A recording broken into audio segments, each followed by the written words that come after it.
Stepstone presenting Vira, truly independent AI homes, 0% no other charges. போரூருக்கே இது புதுசு. at Kattupakkam Porur. செல்போன்ல நிறைய படம் இருந்திருக்கு, தொலைபேசி எண்கள் இருந்திருக்கு. இதெல்லாம் ஏன் காவல்துறை முழுமையாக விசாரிக்கப்படவில்லை? ஏன்னா அங்கே திமுக காரன் பூரா வர்றான், வட்டம் மாவட்டம் பகுதி எல்லாம் வருது. வி ராகவேந்திரா குரூப் 1 அதிகாரி இந்த விசாரணை வளையத்திலிருந்தே விடுவிச்சுட்டு போயிட்டார். இந்த நீங்க சொல்லுகிற 3 மூத்த பெண் IPS அதிகாரிகள் உங்களுடைய விசாரணையை விரிவுபடுத்தக்கூடாது. இதை கட்டுப்படுத்துவதற்கு 3 பொன் போலீஸ் அதிகாரிகள். எப்படி இந்த நாடு விளங்குமா? இவர்கள் அதிகாரத்தை சுவைப்பதற்காகவே ஆட்சி அதிகாரத்துக்கு வராங்க. ரத்தீஷ், கேசவன், விக்ரம் ஜூஜு, ஆகாஷ் பாஸ்கர், இப்படி பல பேரால் இந்த அரசு நடத்தப்பட்டிருக்குன்னு நமக்கு இப்போ தான் தெரியும். விஜய் வீட்டில் போய் ஒரு ரெய்டு பண்ணுறாங்க 2016. ஒரு நடிகைக்கு 1 கோடி ரூபாய்க்கு நெக்லஸ் வாங்கி கொடுத்துருக்காரு. அந்த வழக்கை இன்கம் டேக்ஸ் அதிகாரியாக இருந்து அதை ஒன்றுமில்லாமல் செஞ்சவர் தான் இப்போ இருக்கக்கூடிய விஜயினுடைய ஆலோசகர் அருண்ராஜ். ஒரு கிஃப்டாக கொடுக்கறதுனால ஒன்றும் கிஃப்டாக கொடுக்கறது தப்பு இல்லை. 1 கோடி ரூபாய் நெக்லஸ் நடிகை கிஃப்டாக கொடுக்க தப்பே இல்லை. அவர் தான் அடுத்த முதலமைச்சர்.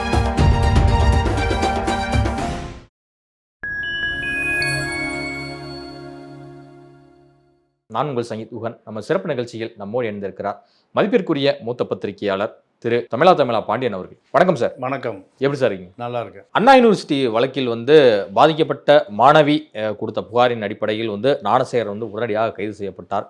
ஞானசேகரன் என்கிட்ட இது மாதிரியான தப்பாக பேசிகிட்டு இருக்கும்போது ஒரு சாருக்கு கால் பண்ணார். அந்த சார் யாருன்னு தெரியல அப்படிங்கிறதெல்லாம் தகவல் தெரிவித்ததன் காரணமாக யார் இந்த சார் அப்படிங்கிறத அதிமுகவிலிருந்து தமிழ்நாட்டில் உள்ள எல்லா மக்களுமே கேள்வி எழுப்ப ஆரம்பித்தாங்க. யார் இந்த சார், யாரை காப்பாற்றுறீங்க அப்படிங்கிறது இதெல்லாம் கவர்மெண்ட்டை நோக்கி பல கேள்வி கணக்குகளை எழுப்புனாங்க. இன்றைக்கு ஞானசேகரன் குற்றவாளி என தீர்ப்பு வந்திருக்கிறது. முதல்ல சென்னை மகிழா நீதிமன்றத்துடைய இந்த தீர்ப்பை ஒரு மூத்த பத்திரிகையாளர் எப்படி பார்க்குறீங்க? பல பெண்களை வேட்டையாடியவன் தான் இந்த ஞானசேகரன். இவனுக்கு அடையாளம் திமுக தான். திமுக பாதுகாப்பில் தான் இவன் பல பெண்களை வேட்டையாடி இருக்கான். இந்த வேட்டையாடியது யாருக்காக? இப்போ அவனே அந்த பெண்கிட்ட பேசுகிறான். நீ என்னுடைய பாலியல் இச்சையை தாண்டி எனக்கு ஒரு பாஸ் இருக்கார், அவரையும் நீயே அவருக்கும் நீ படுக்கை விரிக்கணும். இதுதான் அந்த பெண்ணிடம் பேசப்பட்ட பேரம்.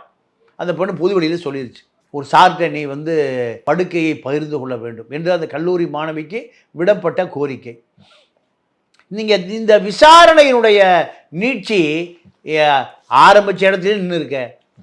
ஞானசேகரன் தான் குற்றவாளி, ஆரம்பிக்கப்பட்ட இடம் ஞானசேகரனே குற்றவாளி இப்படி.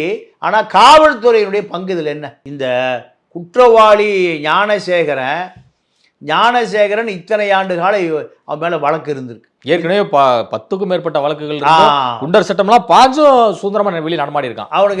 அவனுடைய செல்போனில் நிறைய படம் இருந்திருக்கு, தொலைபேசி எண்கள் இருந்திருக்கு. இதெல்லாம் ஏன் காவல்துறை முழுமையாக விசாரிக்கப்படவில்லை? ஏன்னா அங்கே திமுக காரன் பூரா வர்றான், அங்கே திமுக தொடர்பு வருது, திமுக வட்டம் மாவட்டம் பகுதி எல்லாம் வருது. அப்போது இந்த விசாரணை எப்படி நியாயமான விசாரணையாக இருக்குன்னு மக்கள் எடுத்துக்குவான். இல்லை, 3 பெண் IPS அதிகாரிகள் தலைமையில் பார்த்தீங்கன்னா ஸ்பெஷல் இன்வெஸ்டிகேஷன் டீம்லாம் போட்டிருந்தாங்க. ஸோ அப்படி இருக்கும்போது அந்த டீம் கொடுத்த சார்ஜ் ஷீட் ஃபைல் படி தானே பார்த்தீங்கன்னா காவல்துறை சிறப்பாக அந்த வழக்கு கையாண்டிருக்கும். அது எப்படி நம்ம சந்தேகிக்க முடியும்? நீங்கள் உங்களுடைய பார்வை நியாயமான பார்வை. ஒரு deputy superintendent of police Ravi Raghavendra ஒரு குரூப் 1 அதிகாரி இந்த விசாரணை வளையத்திலிருந்தே விடுவிச்சுட்டு போயிட்டார். இந்த நீங்கள் சொல்லுகிற 3 மூத்த பெண் IPS அதிகாரிகள் நீங்கள் விசாரிக்க கூடாது. உங்களுடைய விசாரணையை விரிவுபடுத்தக்கூடாது. உங்களுடைய விசாரணையை நீங்கள் குற்றவாளியை நோக்கி நகரக்கூடாது. இதை கட்டுப்படுத்துவதற்கு 3 பொன் போலீஸ் அதிகாரிகள். எப்படி இந்த நாடு விளங்குமா? நீங்கள் ராஜீவ் கொலை குற்றவாளியான ரங்கநாத் எனக்கு ரொம்ப நெருங்கிய நண்பர். என்னடா குற்றவாளி நெருங்கிய நண்பர்னு சொல்கிறேன்னு பார்க்காதீங்க. நான் பத்திரிக்கையாளனான பல தொடர்பு, அவ்வளோதான். அப்போ அந்த ரங்கநாத் சொன்னார், பெங்களூர் ரங்கநாத், உண்மையை சொல்லாதேன்னு கார்த்திகேயனை தினம் அடிப்பார். காவல்துறை என்ன சொல்லும்? உண்மையை சொல்லுதான் அடிக்கும்னு நம்ம கேள்விப்பட்டிருக்கோம். ஆனால் ரங்கநாத் என்ன சொன்னார்? உண்மையை சொல்லாதேன்னு சாட்சி திரிச்சு வேலுச்சாமி, வேறு யாரும் இல்லை, நாங்கள் 2 பேர் இருக்கும்போது தான் சொன்னார். கார்த்திகேயன் சுப்பிரமணிய சாமி பேரை சொல்லாத, சந்திராசாமி வேற சொல்லாத, இப்படி பல பேரை சொல்லாதேன்னு யார் அடிக்கிறா? CBI director Karthikeyan. பல குற்றவாளிகள் அதை தப்பிச்சுக்கிட்டான். யார் இல்லை? ராஜீவ் கொலையில். ராஜீவ் கொலையிலேயே அப்படின்னா ராஜீவ் கொலையை விசாரித்த ஜெயின் கமிஷன் மர்மமாக செத்து போனார். விசாரணையை ஊடுருவி போறார் அவர். யார் விசாரிக்கணுங்கிறாரு. நீதிமன்றம் பல பேர் சம்மன் அனுப்புது. ஓ, குற்றவாளி நெருங்கிட்டான். யார் செத்து போறா? நீதிபதி ஜெயினே செத்து போறார். ஜெயின் கமிஷன். இந்த நாட்டினுடைய அரசியல் நிலவரம். அப்போ ஞானசேகரன் யாரை கையை காமிக்கூடாது என்பதற்காக உயர் பெண் போலீஸ் அதிகாரி 3 பேர், ரவி ராகவேந்திரா காவல்துறை வேலையே வேண்டான்னு போறாரு. அவர் என்ன காவல்துறை அதிகாரி இல்லையா? காவல்துறைக்கு அவர் படிக்கலையா? பிட் எழுதியா படித்தார்? அப்போது இந்த 3 பெண் அதிகாரிகளுக்கு மேல் உள்ள அதிகாரி இல்லை, பணிச்சுமை அதிகம் காரணமாக இது மாதிரி விலகி இருக்கலாம் இல்லையா இந்த வழக்கு? இல்லை, அவரை அப்படிலாம் சொல்லலை. அவரை பணிச்சுமை தானே வேலைக்கே வர்றாரு. அவர் என்ன ஏசி ரூமில் ஏசி மெக்கானிக் வேலைக்கே வர்றாரு? இல்லை இல்லை, பணிச்சுமை தான், அதுக்கு தான் வேலைக்கு வர்றாரு. இந்த விசாரணை அவர் நேரடியாக சொல்கிறார். முட்டாளுகளுக்கு நான் சொல்கிறேன், நேரடியாக அவர் சொல்கிறார். என்ன சொல்கிறாரு? இதில் அரசியல் அழுத்தம், என்னுடைய விசாரணைக்கு யாரும் ஒத்துழைப்பதில்லை, நீ விசாரிக்க கூடாதுன்னே சொல்கிறாங்கன்னு சொல்லிட்டு போகிறார். கேட்டீங்களா? பகிரங்கமாக சொல்லிட்டு போகிறாரு. மனசாட்சி உள்ள மனிதன். இப்படி எவ்வாறு பல பேர் நீங்கள் பல ஆண்டு காலம் மனசாட்சி உள்ள மனிதர்களை இந்த சமூகம் அடையாளம் கண்டுகொள்ளும். அதில் ரவி ராகவேந்திராவும் ஒருவர். அப்போ இது எப்படி இதை எடுத்துக்கிறது? யார் அந்த சார்? அங்கே போகவே இல்லை. முதல் குற்றவாளி ஞானசேகரன், கடைசி குற்றவாளி ஞானசேகரன். அப்போ நடுவில் குற்றவாளியே இல்லையா? குற்றவாளிகளை விசாரிக்கக்கூடாது. நீங்கள் எப்பவுமே ஒரு மூத்த வழக்கறிஞர் சொன்னார், எம்ஜிஆர் வழக்கறிஞர். சிபிஐயை பொறுத்த வரைக்கும் சிபிஐ எப்படி விசாரிக்கும்னா, நீங்கள் காவல்துறை எதை சார்ஜ் போட்டு கொடுக்குறானோ அதை விசாரிப்பாங்க. நம்ம ஏட்டாக்கு இருக்கிற சோர்ஸ் இருக்குல்ல உள்ளூரில், எவன் ரவுடி முடித்தான், வட்டம் பாவட்டம், கஞ்சா விற்கிறவன், ஜாரா விற்கிறவன், இது யாருக்கு தெரியும்? நம்ம லோக்கலு ஏன் ஹெட் கான்ஸ்டபிள் அவ்வளவும் கையில் வச்சிருப்பாரா டேட்டா? ஆமாம், அந்த ஏரியாவில் என்ன நடக்குது, எவன் முடிச்சா முள்ள மாதிரி எல்லாம் கையில் வச்சிருப்பார். யார்? ஏட்டையா. எஸ்பி கூட யார்கிட்ட கேட்பாரு? ஏட்டையாட்டு தான் கேட்பார். ஏட்டையா 25 வயசில் போலீஸாக வந்திருப்பார், 55 வயசில் ஏட்டையாக தான் இருப்பார், அதிகபட்சம் எஸ்ஐயா வந்திருப்பார். எனக்கு தெரிஞ்ச ஒரு நண்பர் ஒருத்தர் இருக்கார் தூத்துக்குடியில், காசி என்னன்னு எஸ்ஐயா ரிட்டையர் ஆகிட்டார். அவருக்கு தெரியாத குற்றம் அக்யூஸ் அத்தனை பேரையும் ஃபிங்கர் டிப்பில் வச்சிருப்பார். எந்த குற்றம் நடந்தாலும் 6 மணி நேரத்துக்கு தூக்கிட்டு வந்துடுவார். கிரைம் ரிமோட்டில் அப்படா நீங்கள் இந்த எஸ்பிகள் வருவாங்க, வந்து புது போலீஸ் ஸ்டேஷனை ரிப்பன் பண்ணி திறக்க சொல்லுவாங்க. யார் தெரியுமா திறக்க சொல்லுவாங்க? யார் வயசான ஏற்றிருக்காரோ அவர் தான் அந்த எஸ்பி நிற்பார், டிஐஜி நிற்பார், ஐஜி நிற்பார். எதை திறந்து வைக்கிறதுக்கு? அந்த புது காவல் நிலையத்தை ரிப்பன் பண்ணி திறந்து வைக்கிறதுக்கு நிற்பாங்க. யாரை கூப்பிட்டு ரிப்பன் பண்ண சொல்லுவாங்க? ரிட்டையர்ட் ஆகிறதுக்கு 1 வாரம் இருக்கும்ல, கௌரவப்படுத்துவாங்க. ஏன்? அவருக்கு ஐஜிக்கு தெரியாத அத்தனை விஷயம் எதில் தெரியும்? கிரைம்லேருந்து எல்லோண்டோலேருந்து அத்தனை அவருக்கு ஃபிங்கர் டிப்பு. சார்ஜ் ஷீட் போட்டார்னா குற்றவாளி தப்பவே முடியாது. ஆனால் சிபிஐக்கு இதே கதை தான். யார் அந்த சார்? செல்ஃபோனில் இருக்கிற குற்றவாளிகிட்ட போகவே இல்லை, கால் ரெக்கார்டு எடுத்து பார்க்கவே இல்லை. போலீஸ் எது பார்த்தது எது பார்க்கலன்னு நீ சொல்லக்கூடாதுன்னு கேட்கலாம். ஆனால் குற்றவாளிகள் ஞானசேகரனை தாண்டி ஒருவரும் கைது செய்யப்படவில்லையே என்ற ஆதங்கத்தில் தான் இதை சொல்கிறேன். கைது செய்யப்பட்ட குற்றவாளியான ஞானசேகரனை குற்றவாளியான நீதிமன்றம் தீர்ப்பளித்திருக்கிறது. அதே சமயம் தண்டனை விவரம் ஜூன் 2க்கு தள்ளி வைக்கப்பட்டிருக்கு. இவருக்கு என்ன மாதிரியான தண்டனை கிடைக்க வாய்ப்பு இருக்கு? ஆயுள் தண்டனை கிடைக்க வாய்ப்பு இருக்கா, இல்லை என்ன மாதிரி தூக்கு தண்டனை கிடைக்க வாய்ப்பு இருக்கா? இல்லை தூக்கு ஏற்கனவே குண்டர் சட்டம் அது நிறைய இருக்குல்ல, அதனால கேட்கறேன். இல்லைங்க, அவனுக்கு என்ன தண்டனை கொடுத்தாலும் இதில் அவனுக்கு பின்னால் உள்ள குற்றவாளிகள் சுதந்திரமாக தெரியுறான். நீங்கள் சொல்கிறத பார்த்தா ஞானசேகரனோட இந்த வழக்கு முடியுதுன்னு. அதுதான் ஞானசேகரனுக்கு யார் கூட்டாளி? ஞானசேகரன் சொன்ன அந்த சார் யாரு? பல சார்கள் இருக்கலாம். பல பெண்கள் அங்கு கெடுக்கப்பட்டிருக்கிறார்கள். கல்லூரி பெண்கள் பல பேருக்கு விருந்தாக்கப்பட்டிருக்கிறார்கள். ராத்திரியில் இரவு நேரத்தில் விலை உயர்ந்த கார்கள்லாம் வந்து போயிருக்கிறதாக தகவல் இருக்குது அந்த சிசிடிவி ஃபுட்டேஜில். அதெல்லாம் யார்? இதெல்லாம் யார்கிட்ட எடுக்கணும்? நீங்கள் சில வழக்குகள் ஆளுங்கட்சி தமிழ்நாடு இருக்கும்போது இங்கே நியாயமே கிடைக்காதுன்னு எங்கே தள்ளி விடுவாங்க? ஆந்திர பக்கம் தள்ளி விடுவாங்க, வேறு மாநிலத்துக்கு. அங்கேயே கருணாநிதி விலைக்கு வாங்கிடுவார், அது வேறு விஷயம். கருணாநிதி அதே விலைக்கு வாங்கிடுவார். ஆனால் இப்போ கருணாநிதி இல்லை, கருணாநிதி வாரிசுகள் கருணாநிதி இருக்குது, அவர்களும் இதை விலைக்கு வாங்கிடுவார். அதனால் இந்த வழக்கு வேறு மாநிலத்தில் நடந்தால் கூட விலைக்கு வாங்க. நீங்கள் அழகிரி வழக்கு சித்தூரில் நடக்குது. அப்போ சட்ட அமைச்சர் பெரியசாமி அனுப்பி ராஜசேகர் ரெட்டிகிட்ட பேசி அழகிரி வழக்கு தள்ளுபடி ஆயிடுச்சு. அழகிரி அதாவது ராஜசேகர் ரெட்டி இறந்த பொழுது திமுக கொடிக்கம்போ அரை கம்பத்தில் பறக்க விட்டாங்களா? மகனை காப்பாற்றலாம் ராஜசேகர் ரெட்டி. அந்த நன்றி விசுவாசத்துக்காக நாடு எப்படி இருக்குன்னு பாருங்கள், எப்படி அரசியல்னு பாருங்கள். தன்னுடைய மகனை அழகிரி மகன் காப்பாற்றினார் யார்? ராஜசேகர ரெட்டி. அதற்காக அவர் இறந்து போனதுக்கு திமுக கொடி அரை கம்பத்தில் இங்கே பறக்குது. எவ்வளவு இந்த அரசியல் தொடர்பு பாருங்கள். எல்லா அக்யூஸ்டுகள், எல்லா குற்றவாளிகள். அவர் ஒரு சிஎம்மா இருந்தார், கவர்மெண்ட் அஃபிஷியலாக வந்து பார்த்தீங்கன்னா தேசிய கொடி அரைக்கம்பத்தில் பறக்க விட்டாங்க அப்படின்னு சொன்னால் கூட ஏற்றுக்க முடியுது. இது லாஜிக்காகவே இல்லையே. கருணாநிதி தான் நீங்கள் போய் கேட்கணும், ஆவிட்டு தான் போய் கேட்கணும். ஓகே, அவர் செத்ததுக்கு ஏன் திமுக அரை கம்பத்தில் அந்த கொடி பறக்குது நீங்கள் தான் போய் கேட்கணும் கருணாநிதி ஆவிட்டு. கருணாநிதி இதை செய்தாலும் தப்பாக தான் இருக்கும். தத்துவங்களின் தலைவன் மார்க்ஸ், தவறுகளின் தலைவன் கருணாநிதி, இப்படி தான். அப்போது இதே கதை தான் ஞானசேகரன் கதை. ஞானசேகரன் கதை உண்மை வெளிச்சத்துக்கே வரல. அதுக்கு ஒரே ஒரு சாட்சி போதும். யார்? அந்த டிஎஸ்பி ரவி ராகவேந்திரா. இந்த வழக்கு விளைக்கிறேன், நீங்களே விசாரித்து ராஜீவ் கொலைக்கு குற்றவாளி கதை தான். யார் அந்த சார் அப்படிங்கிறது இன்னும் நிரூபிக்கப்படாமல் இருக்குது அப்படிங்கிற ரீதியில் எடப்பாடி பழனிசாமி அவர்கள் இந்த தீர்ப்பு குறித்து கேள்வி எழுப்பியிருக்கிறாரு. இந்த வழக்கை திமுக அரசு சரியாக கையாளலையோ அப்படிங்கிற கேள்வியை வந்து எழுப்பியிருக்கிறாரு. இதை அதுதான் உண்மை.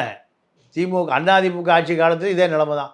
தூத்துக்குடி வழக்கு என்ன நடந்தது அதே கதை தான். திமுக அதிமுக ரெண்டுக்கும் ஒரே எழுத்து தான் வித்தியாசம். மட்டும் கூட இருக்கு. எடுத்துட்டிங்கன்னா ரெண்டுமே திமுக தான். இவர்கள் அதிகாரத்தை சுவைப்பதற்காகவே ஆட்சி அதிகாரத்துக்கு வரான். இப்போ பார்த்தீங்கன்னா ரத்தீஷு, கேசவன், விக்ரம் ஜூஜு, ஆகாஷ் பாஸ்கர், இப்படி பல பேரால் இந்த அரசு நடத்தப்பட்டிருக்குன்னு நமக்கு இப்போ தான் தெரியுது. எந்த ஊடகங்களும் சொல்லவே இல்லை. ஊடகங்கள் பூரா விலைக்கு வாங்கப்பட்டு விட்டது. ஊடக முதலாளிகள் பூரா ஜெயிலுக்கு வேண்டிய அக்கிஸ்ட் அவ்வளோ போயிடும். ஜெயிலில் இருந்துட்டு தான் வர்றான். ஏன் நீங்கள் ஒரு மூத்த பத்திரிகையாளர் இல்லை, அப்போ வேதனையோட சொல்கிறேங்க. அங்கே வேலை பார்க்குற போல கொத்தடிமையாக வேலை பார்க்குறான். பச்சைமுத்தி ஜெயிலில் இருந்தாரா இல்லையா? வழக்கு இருந்து இல்லையா? கலாநிதி மாற மேலே பாட்டியாளர் நீதிமன்றம் எதுக்கு போனார்? போண்டா சாப்பிட போனார்.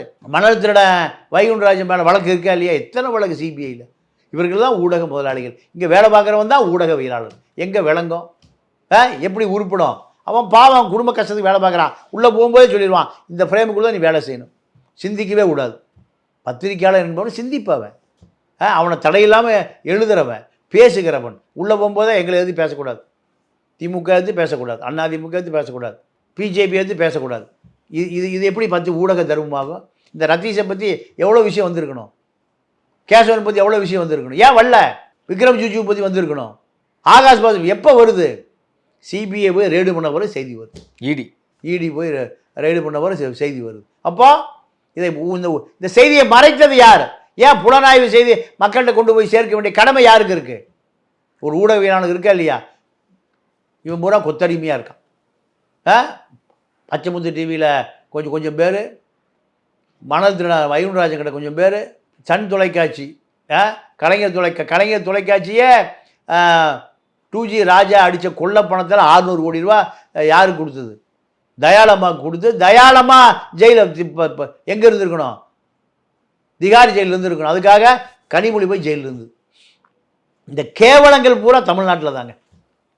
யார் அந்த சாராக இருந்தாலும் சரி, 2G ராஜாவாக இருந்தாலும் சரி, கலாநிதி மாறனாக இருந்தாலும் சரி, தயாநிதி மாறனாக இருந்தாலும் சரி, அத்தனை பேரை கொள்ளையடிப்பதற்கான ஒரு இடம்தான் அரசியல். காவல்துறை கட்டுப்பாடு கொண்டு வந்துடுறான், ரெவன்யூ டிபார்ட்மெண்ட் கட்டுப்பாடு கொண்டு வந்துடுறான். உள்துறை செயலாளர் தெரியாமல், டிஜிபிக்கு தெரியாமல் எப்படி 23 டிரான்ஸ்ஃபரை இந்த ரத்தீஷ் போட்டிருக்க முடியும்? ஒரு 30 வயசு பையன். உள்துறை செயலாளருடைய கையெழுத்து இல்லாமல் எப்படி போட முடியும்? கையெழுத்து தாங்க. கோபாலபுரத்துன்னு சொன்னால் அவர் கையில் போட்டு அனுப்புகிறார். முதலமைச்சருக்கே தெரியலைங்கிறாங்க. ஏங்க அவர் தாங்க காவல்துறை தன் கட்டுப்பாட்டில். இப்போ தான் அவர் யோசிக்கிறார், என் கட்டுப்பாடு இருக்கும்போது ரத்தீஷ் எப்படி இவ்வளோ டிரான்ஸ்ஃபர் போட்டான்? கருணாநிதி இருக்கும்போது கருணாநிதி கையெழுத்து வாங்காமல் ராஜமாணிக்கு எவ்வளோ டிரான்ஸ்ஃபர் போட்டார்? ஜெயலலிதா கவர்மெண்ட் நடத்தும்போது நடராஜன் எப்படி டிரான்ஸ்ஃபர் போட்டார்? 5 கோடி கொடுத்துட்டு கமிஷனாக போகிற ஆட்களாக இருக்காங்க. வேலுமணிக்கு 5 கோடி கொடுத்தா கோயம்புத்தூர் கமிஷனர் AK விஸ்வநாதன், மறுபடியும் 5 கோடி கொடுத்தா மெட்ராஸ் கமிஷனர், 40 கோடி கொடுத்து ஜாங்கிட்டு சென்னை புறநகர் கமிஷனர். எல்லாத்துக்கும் பின்னாடி பல கோடிகள். எதுக்கு பல கோடி கொடுத்து கமிஷனாக வர்றான்? ரியல் எஸ்டேட்டில் பல 1000 கோடி வருது. லத்தியாசர்னு ஒரு டிஜிபி, லத்தியாசனுடைய வீட்டுக்காரர் ஒரு ரியல் எஸ்டேட் பண்ணுறாரு, ஜாங்கிட்டோட பார்ட்னர். ஒரு இடத்த பழக்கினா 100 கோடி வருது. இன்ஸ்பெக்டர் ஏசி போடியா அவனை பிடிச்சி உள்ளே போடு, அவன் பொண்டாட்டி பாத்தல் கேஸில் போடு. இதெல்லாம் ஊடகம் எழுதாது. ஊடகர்கள் தரகர். குபேந்திரனுக்கு குமுத ரிப்போர்ட்டர் குபேந்திரனுக்கு 5 கோடி ரூபாய்க்கு நிலம இருக்குது மணப்பாக்கத்தில் ஜாங்கீர் போட்ட இடத்துல. அப்போ என்ன எழுதியிருப்பான் அவன் 5 வருஷத்தில்? அந்த பேரே சொல்கிறேன். நாங்கள் குபேந்திரனுக்கு மணப்பாக்கத்தில் 2 கிரவுண்ட் இடம் 5 கோடி ரூபாய்க்கு இருக்குது. இந்த இடம் எப்படி வந்தது? அங்கே ஒரு கொலை நடந்து இடத்துக்காரனை அடிச்சே கொண்டாங்க. அந்த தகவலை ஏன் வரல? மறைத்த காரணத்தினால. அவர் மட்டும் இல்லை, எல்லா ஆளையும் சொல்லி மறைச்சிடுவார். காமராஜ் நக்கீரன் காமராஜுக்கு 200 ஆதாரம் இருக்கா? ஆதாரம் இப்போ பட்டா சீட்டை எடுத்து தர்றேன், வர சொல்லுங்க, வழக்க போட சொல்லுங்க, பட்டா சீட்டை எடுத்து தர்றேன். உனக்கு ஏது 5 கோடி? என்ன தொழில் பண்ணுற? அந்த பேர் ஊர் பட்டா சிட்டா எல்லாம் ஆதாரம் எங்கே போய் கேட்பீங்க? அதான் எல்லாம் சொல்கிறேனே. எல்லா அயோக்கிய பயிலு பூரா மீடியாவில் தான் இருக்கான். காவல்துறையை விட காவல்துறை செய்கிற அயோக்கியத்தனத்தை வெளியே வராமல் இந்த ரத்தீஸ் எப்படிங்க இவ்வளோ நாள் வெளியே தெரியாமல் இருந்தான். சவுக்கு அடிக்கடி இதை சொல்லிகிட்டே இருந்தார். சவுக்கு நான் இந்த நேரத்தில் உண்மையாகவே நான் மனம் திறந்து பாராட்டுறேன் இந்த விஷயத்தில். ஏன் ரத்தீஸ் ரத்தீஸ் ரத்தீஸ் ரத்தீஸ்னு சொல்லிகிட்டே இருந்தார். நான் என்ன நினச்சேன்னா, ஒரு 5 கோடி ஊழல் பண்ணியிருப்பான், கேசவன் ஒரு 5 கோடி ஊழல் பண்ணியிருப்பான். ரவுண்டா நினைச்சது ஒரு 20-30 கோடி அவ்வளோதான். ஏங்க அப்படிதாங்க நம்ம ரேஞ்ச், அவ்வளோதாங்க நம்ம ரேஞ்ச், அவ்வளோதானே. 1000 கோடி 2000 கோடி ரேஞ்சே நம்ம ரேஞ்சே இல்லையே.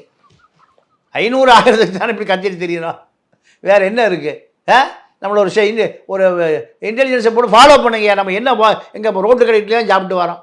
இப்போ வரும்போது ஒரு பூரி வடை 50 ரூபாய்க்கு சாப்பிட்டு வந்து ரோட்டு கடையில் தான் சாப்பிட்டு வந்து. இதை இந்த லைஃபுக்கு மேலே நம்மளால் யோசிக்க தெரியல. 5000 கோடி 10000 கோடி 50 கோடி ரூபா ஒரு ஃப்ளாட்டுங்கிறாங்க எங்கள் 174. அது பக்கத்துலேயே சோமா செட்டு சர்வீஸ் அப்பார்ட்மெண்ட்டு ஒரு நாளைக்கு வாடகை 50,000 ரூபாயா. எப்பா, இந்த கூட்டம் பூரா அங்கே தான் கூடுறது. ஒரு நடிகையுடைய பிறந்த நாளுக்கு 35 லட்சம் ரூபாய்க்கு பார்ட்டியாம். பேக் 35 லட்சம் ஒரு நடிகைக்கு இப்போ பிறந்த நாளுக்கு பார்ட்டி. அது இந்த நடிகை ஆமா ஆமா ஆமா லேட்டஸ்டாக வந்தவங்க. ஆமா. இந்த அரசாங்கம் எப்படி நடக்குது?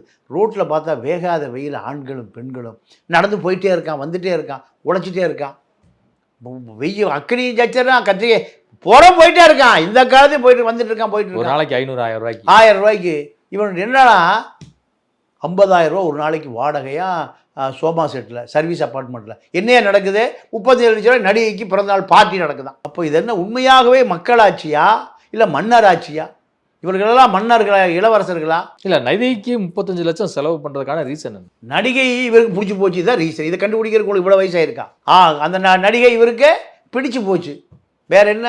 அதே பிளாட்டில் நயன்தாராவுக்கு 50 கோடி ரூபாய்க்கு அங்கே ஒரு அப்பார்ட்மெண்ட் இருக்குது எங்கே 174. அது யார்?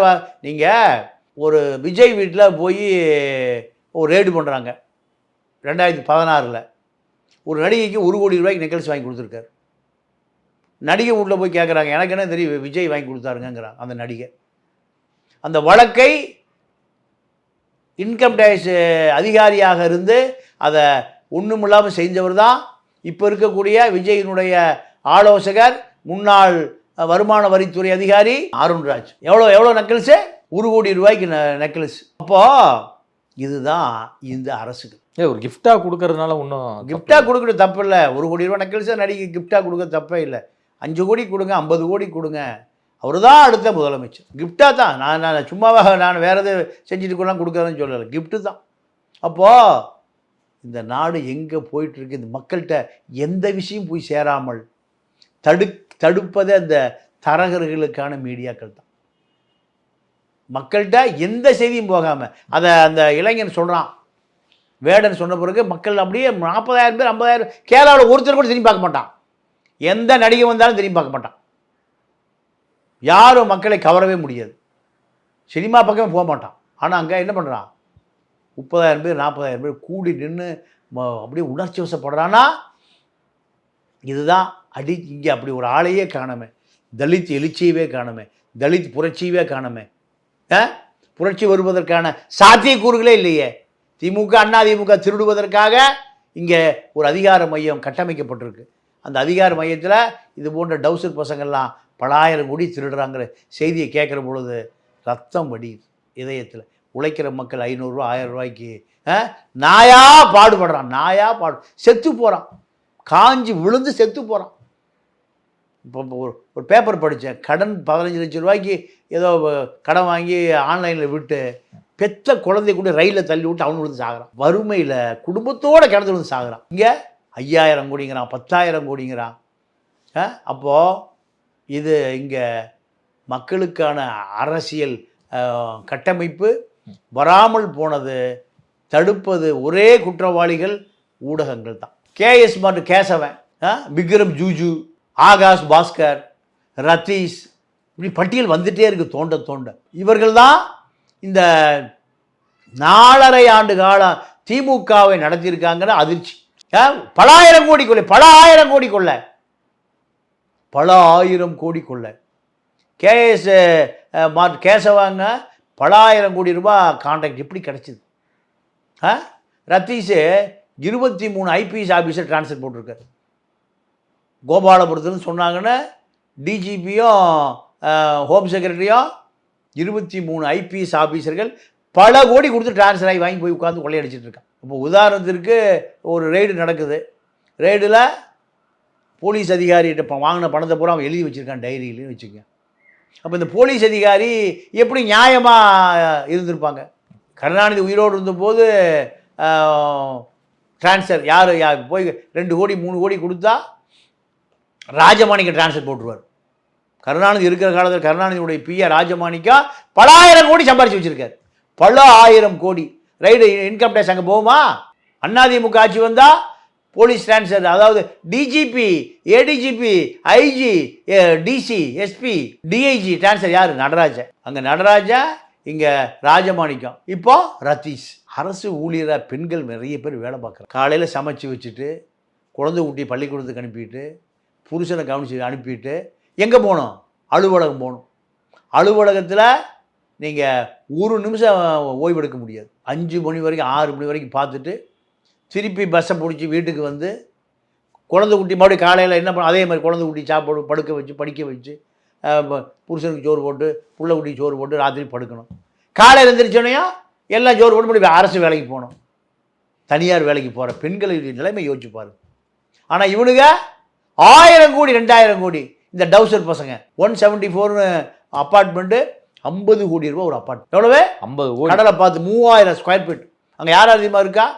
நீங்களால இப்போ பக்கத்துலேயே போக முடியாது. ஏஆர் ரகுமான் இருக்கார், லாட்ரி மார்டின் இருக்கார், நயன்தாரா, வேலுமணி.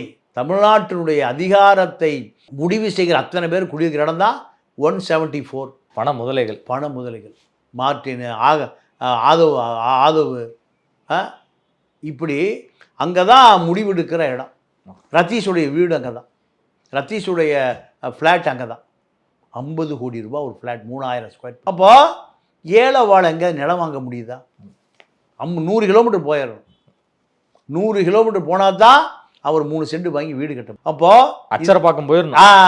அப்போது இந்த அதிகார மையம் யார்கிட்ட இருக்குது? இந்த டவுசர் பசங்க தான். இந்த கேஎஸ் மார்ட்டு ஒட்டுமொத்தமான டிரான்ஸ்ஃபரு. இந்த திமுகவுடைய மாவட்ட செயலர் பூரா அங்கே தான் இருக்கான். ஐபிஎஸ் ஆஃபீஸர் பூரா அந்த டவுசர் பசங்கிட்ட தான் இருக்கான். ஐஏஎஸ் அதிகாரி பூரா அங்கே தான் இருக்கான். அப்போது இந்த இளைஞர்கள் 4 வருடமாக அரசு நடத்துகிறார்கள். நீங்கள் டாஸ்மார்க்கில் இருக்கக்கூடிய 50,000 கோடி வியாபாரத்தை விசாகனுக்கு உத்தரவு போடுற இடத்துல இருந்தவர் தான் அந்த ரத்தீஷ். இதையெல்லாம் பழைய உளவுத்துறை ஏடிஜிபி அந்த டேவிட்சன் ஆசீர்வாதம் ஸ்டாலின் சொல்கிறார். ஸ்டாலினை உதயநிதியிட்ட கேட்குறாரு, என்னை பற்றி எங்கள் அப்பாட்டையே போட்டு கொடுக்குறியா? உன்னை வச்சுக்கிறேன். எங்கே தண்ணி இல்லாத காட்டுக்கு மாற்றப்படுகிறார். இந்த இளைஞர்கள் அப்பாட்ட சொல்லுது ஒரு குற்றமா?